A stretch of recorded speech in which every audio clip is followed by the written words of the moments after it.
ఏ తల్లైనా తన పిల్లలను బుద్ధిగా పెంచాలి అనుకుంటుంది, పెంచుతుంది కూడా. ఎప్పుడూ వెధవ పనులు చేయమని ఎవరూ ప్రోత్సహించరు. సమాజంలో చెడ్డ పేరు రావద్దని భద్రంగా పిల్లలను చదివించి ప్రయోజకులను చేయాలనుకుంటుంది తల్లి. కానీ ఢిల్లీలో ఓ మాఫియా మమ్మీ ఉంది. ఈమె కొన్నాళ్ల పాటు పోలీసులకు దొరకకుండా తెలివిగా నేరాలు చేయిస్తూ తిరిగింది. మరికొన్నిసార్లు భారీగా లంచాలిచ్చి బయటపడేది. ఈమెకు 8 మంది కొడుకులు. వీరిని దొంగలను, హంతకులను పోరంబొకులుగా తీర్చిదిద్దింది. ఇంకా చెప్పాలంటే పరమ నీచమైన నేరాలు చేసే దొంగనా కొడుకుల్లా తన కొడుకులను పెంచి పెద్ద చేసింది. ఈ మాఫియా మమ్మీ పేరు బషీరన్ బేగం. ఈమెను దగ్గర వాళ్ళు ఢిల్లీ గాడ్ మదర్ అంటారు, బయట వారు మాఫియా మమ్మీ అంటారు. పోలీసులు మాత్రం క్రిమినల్గా చెబుతారు.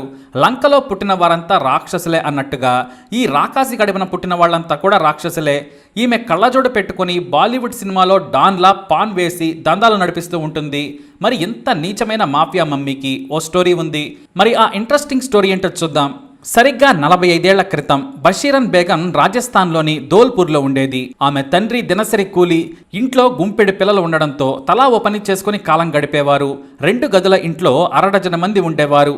సరిగ్గా 16 ఏళ్ల వయసులో పనికి వెళ్ళినప్పుడు 18 ఏళ్ల మల్కన్ సింగ్ ఆమెకు పరిచయం అయ్యాడు. వారిద్దరి మధ్య ఆ వయసులోనే ప్రేమ పుట్టింది. అది కాస్త శృంగారానికి దారితీసింది. అయితే పెళ్లి చేసుకోవాలని ఇద్దరూ భావించినా అది జరగని పని. ఈ బేగం కంటే పెద్దవాళ్లైన 3 అక్కల పెళ్లి కావాల్సిన పరిస్థితి ఏర్పడింది. పైగా మతాలు వేరు. లేచిపోయి ఆ ఊళ్ళోనే కాదు రాజస్థాన్లో ఉన్నా పట్టుకుంటారనే భయంతో ఢిల్లీకి పారిపోయి వచ్చారు మల్కన్ సింగ్, బషీరన్ బేగం. 1980లో గోవిందపురి అనే ఢిల్లీ స్లంలో ఓ చిన్న గదిని అద్దెకు తీసుకుని కాపురం మొదలుపెట్టారు. మల్కన్ సింగ్ కూలి పని చేసేవాడు. ఈ బషీరన్ ఇళ్లలో పనిచేసేది. అలా 3 ఏళ్లు కాలం వెళ్లదీశారు. కానీ వారి జీవితంలో ఏ మార్పు రాలేదు. అయితే తమ ఇంటి పక్కనే ఉండే ఓ మహిళ గుడుంబా అమ్ముతూ బాగా సంపాదిస్తోంది. పోలీసులకు మామూళ్లు ఇస్తూ లైఫ్ని హాయిగా గడుపుతోంది. ఆమెతో స్నేహం చేసి గుడుంబా తయారీ నుంచి అమ్మటం వరకు అన్ని పనులు సాయం చేస్తూ నేర్చుకుంది. ఇక బషీరన్ ఏడాది పాటు ఆమె కిందనే పనిచేస్తూ అన్నీ నేర్చేసుకుంది. ఆ తర్వాత భర్త మల్కన్ సింగ్ను తీసుకొని అదే స్లంలో మరో వీధిలో సొంతంగా గుడుంబా అమ్మటం మొదలుపెట్టింది. అంతేకాదు ఆ వీధిలో ఉండే ఒక చోటా డాన్కు తన అందంతో ఎరకొడ వేసింది. అతని ప్రియురాలుగా పేరు సంపాదించుకోవడంతో బషీరన్ వైపు ఎవరో కన్నెత్తి చూసేవారు కాదు. లేదంటే తాగుబోతులంతా బషీరన్ అందం మీద కన్నేసేవారే. పైగా ఆమె భర్త మల్కన్ సింగ్ అమాయకుడు. తన భార్య ఏ పని చెప్పినా చేసేవాడు. అలా మెల్లిగా వీధి రౌడీ సాయంతో అక్రమ మద్యంతో భారీగా సంపాదించింది. ఇక అప్పటికే ఆమెకు 10 మంది సంతానం కలిగారు.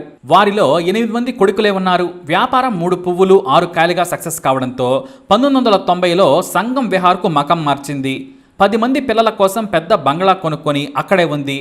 అయితే పెద్ద కొడుకు వకీల్ను అక్రమ సారా అమ్మకానికి పెట్టింది. కొడుకులు చేతికంది రావడంతో చిన్న రౌడీలను తన్ని తరిమేసింది. పెద్ద కొడుకుతోనే మొత్తం నడిపించేది. అయితే అతన్ని పోలీసులు ఎన్నోసార్లు అరెస్ట్ చేసి జైల్లో వేశారు. అతను వెళ్లగానే రెండో కొడుకు షకీల్ను రంగంలోకి దించేది. అతన్ని కూడా పోలీసులు పట్టుకుని కుమ్మినా మూడో కొడుకు షమీం సీన్లోకి వచ్చేవాడు. ఈ షమీంకు మాటలు సరిగా రావు. కానీ తల్లి డాన్ కావడానికి ఇతనే కారణం. ముక్కోపి. తనకు ఎదురుగా నకిలీ సారాదందా నడుపుతున్న బడా వ్యాపారులను దారుణంగా నరికి చంపాడు ఈ షమీం.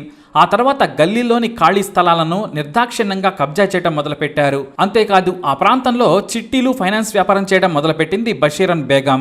ఎక్కువ వడ్డీలకు డబ్బులు ఇస్తూ దందా స్టార్ట్ చేసింది. ఆ తర్వాత ఆ ప్రాంతంలో ఏ గొడవ ఉన్నా సరే మాఫియా మమ్మీ తీర్చాల్సిందే. ఆమెను కాదని పోలీస్ స్టేషన్కు వెళితే ఆపోజిట్ వాళ్ళు ఈ గాడ్ మదర్ను సంప్రదించేవారు. ఆమె తీవ్రంగా హింసించి భయపెట్టేది. షమీం దూకుడుతో మిగతా కొడుకులు ఫైజల్, సన్నీ, రాహుల్తో పాటు 15 ఏళ్ల చిన్న కొడుకును కూడా ఈ కంపులోకి దించింది.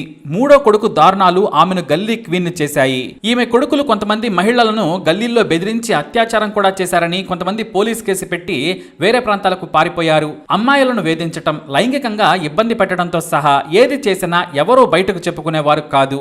దీంతో వారికి ఎదురు లేకుండా పోయింది. అలా 2018 వరకు మొత్తం ఆమె కుటుంబ సభ్యులపై 113 కేసులున్నాయి. నకిలీ మద్యం నుంచి హత్యలు, అత్యాచారాలు, భూ కబ్జాలు, బెదిరింపులు ఒకటేంటి క్రిమినల్ చట్టంలో ఉన్న సెక్షన్లన్నింటికీ సూట్ అయ్యే నేరాలు చేశారు బషీరన్ కొడుకులు. ఆమె ఏ కొడుకును బుద్ధిగా చదువుకోమని చెప్పలేదు. అందరినీ పరమ వెధవలుగా తీర్చిదిద్దింది. చదువుకుంటే నెల జీతం కోసం ఎదురు చూడాలి. అదే ఈ అక్రమ దందాలైతే లక్షలు, కోట్లలో సంపాదించొచ్చనేది ఆమె ఆలోచన. అయితే ప్రతి ఒక్కరి పాపం ఏదో రోజు పండుతుంది. అది కూడా జరిగే రోజొచ్చింది. 2018 వరకు ఏ కేసులోనూ ఈ మాఫియా మమ్మీ మీద సాక్ష్యం కూడా పోలీసులకు దొరకలేదు. ఆమె కొడుకులు జైలుకు వెళ్లడం, బెయిల్ మీద బయటకు రావడం కామన్. అసలు పోలీస్ కేసులకై భయపడడం మానేశారు. అలాగే పోలీసుల చేతుల్లో తన్నులు తినకుండానే ముందుగానే లంచాలిచ్చి డైరెక్ట్గా కోర్టుకు వెళ్తుంటారు. ఆ తర్వాత నామమాత్రపు సెక్షన్లతో జైలుకు వెళ్లి బెయిల్ మీద వారంలో బయటకు వస్తూ ఉంటారు. అందుకే సంగం విహార్లో ఈ మొసలి డాన్ ఏది చెబితే అదే నడిచేది. పైగా పొలిటికల్ లీడర్స్ తో ఆమె సన్నిహితంగా ఉండేది. ఎవరు గెలిచినా వారికి తోడుగా ఉండేది. డబ్బులు సమర్పించుకునేది. ఎన్నికల సమయంలో ఓట్లు వేయించి వారి గెలుపుకు సహకరించేది. దీంతో నాయకులు కూడా ఈ లేడీ డాన్ కు సహకరించేవారు. ఈ మాఫియా మమ్మీ తెర వెనుక ఉండేది. ఆమె కొడుకులు ఖరీదైన కార్లలో తిరుగుతూ మాఫియా సామ్రాజ్యాన్ని నడిపించేవారు. పోలీసుల ఒత్తిడి ఎక్కువ కావడంతో బెదిరింపులతోనే దందాలు నడపడం చేసేవారు.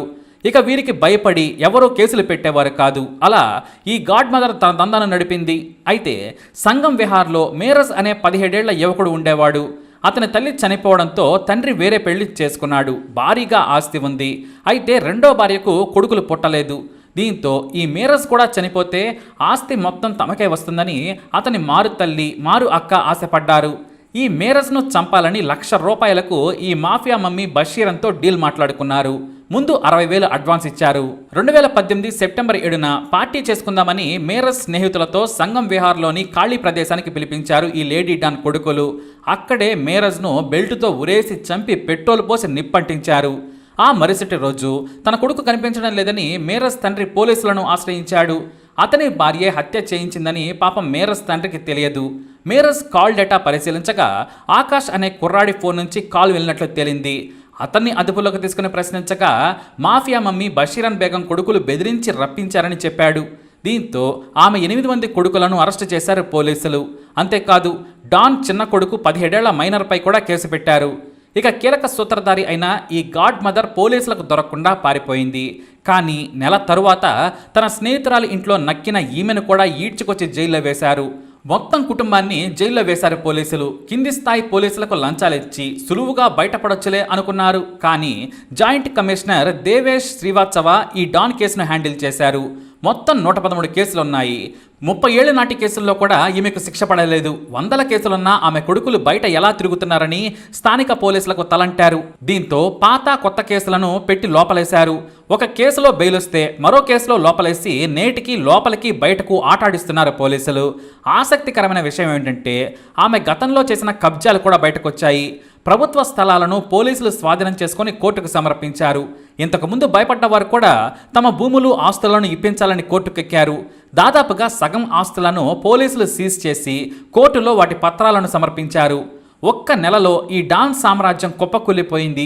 ఖరీదైన భవనాలన్నీ పోయాయి. పైగా 113 కేసుల్లో కనీసం డజన్ కేసుల్లో యావజ్జీవ కారాగార శిక్ష పడే ఛాన్స్ ఉంది. ఈ దొంగ మమ్మీకే కాదు ఆ దొంగ నా కొడుకులకు కూడా పడే ఛాన్స్ ఉందని ఆమె కొడుకు బాధితులు ఆనందం వ్యక్తం చేస్తున్నారు. ఇలాంటి దమ్మున్న పోలీస్ గతంలో కన్నేసి ఉంటే ఈమె వ్యవహారం ఎప్పటిదాకా వచ్చేది కాదని మీడియాకు చెప్పారు. ఇండియాలోనే మోస్ట్ వాంటెడ్గా ఉన్న 4 మహిళా నేరస్తుల్లో ఈ గాడ్ మదర్ నెంబర్ 1 ప్లేస్లో ఉంది. కానీ వృద్ధాప్యంలో ఇప్పుడు చిప్పకూడు తింటోంది. అయితే 10 ఏళ్ల క్రితం ఆమె భర్త చనిపోవడంతో జైలు శిక్ష నుంచి తప్పించుకున్నాడు అతను. లేదంటే అతనికి కూడా తేహారే దిక్కయ్యేది.